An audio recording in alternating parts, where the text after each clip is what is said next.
Hey everybody, what's up and welcome back to today's video guys. And today guys, I'm going to go and be showing you how to use an SMTP server in cPanel. This is a very simple thing to do, so make sure to watch this quick and easy video to the very end and follow my steps correctly so you can make sure this works the same for you and you can do this yourself.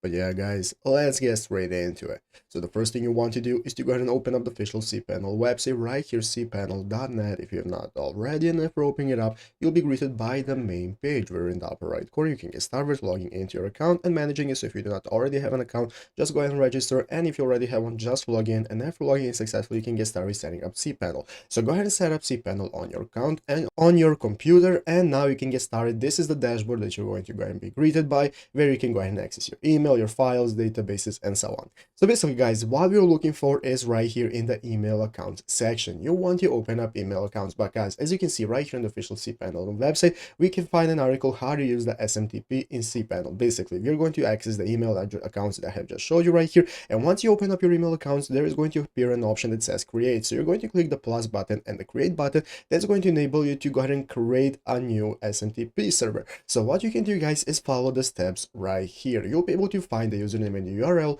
and SMTP port number of the outgoing server that you can then use and start setting up your server. So using these options right here from the email account section, you can get started with the server. And if you need any more help right here in this article, you have any troubleshooting options that you might need for your problems. And if you need even more, just go ahead and contact cPanel directly and they'll help you out. But basically that's how to do it. So I hope this video was helpful. If it was, make sure to leave a like, subscribe to the channel. So guys, thanks for watching, take care, and bye.